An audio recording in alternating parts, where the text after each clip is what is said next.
Hello guys, good morning, শুভ সকাল সবাইকে। তোমরা সবাই কেমন আছো? আশা করছি সকলে ভালো আছো। তো আমি অনেক ভালো আছি। দেখো গাইস কি পরিমাণে কুয়াশা পড়তেছে। তো আজকে অল্প সকাল সকাল উঠতে লাগছে, কারণটা হইল গিয়া আমি আগের ব্লগে তোমরা কইছিলামই আমগো ওষুধ পড়ছে, তো এইটার লেগাই অল্প সকাল সকাল উঠছি। তো আজকে ওষুধ উঠবো। তো যাই হোক, দেখো আমি এদিকে ব্রাশ করে ঘর ছোট্ট ঝাড়ু দিয়া লইছিলাম। তো আমার ঘরটা ঝাড়ু দিয়ে তো আমি রান্না করে আয়া পড়ে আসছিলাম। তো এখানে সব বাসন টাসন কিছু ধুইয়া লইছিলাম, আর কিছু বাসন আসছিল বাইরে, তো এগুলো আমার ননদে ধুইব। তো এখানে আমি গড় মুছু মখন, তো তার লিগে অল্প রান্না ঘরটা ঝাড়ু দিয়া লইতেছি। তো আমি এখানে গেলাম গরুর এখানে আমগর, তো এখান থেকে অল্প গোবর আনি না, গোবর মাটিটা ভালো করে মিক্স করলাম। মিক্স করার পরে তো আমি দেখো এদিকে ঘরটা মুছতেছিলাম। তো এদিকে আমার আধা ঘর পুরো মুছা হয়েই গেছিলো গা।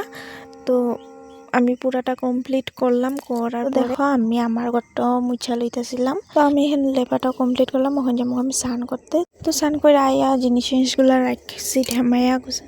তো এদিকে দেখো আমি মানামো নিরামিষ সবজি। তো ফার্স্টে আমি ডালটা ধুইয়া কড়াইতে দিয়া দিমু।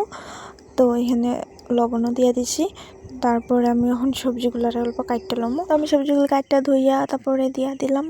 তো অল্প ঘুইটা দিয়ে দিলাম সিদ্ধ হওয়া লেগে জলদি। আর এখানে দেখো আদা আর জিরাটা বাইটটা লমো। তো এখানে দেখো আমি নামাইও লইলাম অল্প লঙ্কা গুঁড়া হলুদ গুঁড়া দিয়া।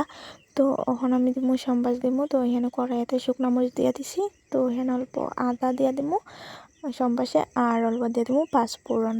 তো দেখো আমি সম্বাসটাও দিয়ে দিলাম। দেখো দুপুরে খাওয়া দাওয়ার পরে আমি আইছিলাম ওর হাঁসের বাচ্চাগুলারে দেখতে, কারণ খানা চানা আছে কি না বা পানি চানি দিতে লাগবো কি। এখানে সব আসিলই। তো আমি আয় পড়ছি ঘরটা অল্প গুছাইতে লাগবো। তো গাইস দেখো ঘরটা খালি গুছাইছি, আর এইটা ওই উপরে আসিল, আর এখানে পইরা গেছে গা। তো কি করুম, আর এটা এখন তো গুছাইতেই লাগবো না। তো আমার আজকের ব্লগটা তোমার কাছে কেমন লাগছে অবশ্যই কমেন্ট করে জানাইবা। দেখা হইব নেক্সট কোনো ভিডিওতে। তোমরা সবাই ভালো থাকবা, চ্যানেলটা গাইস সবাই সাবস্ক্রাইব করে দিবা। বাই।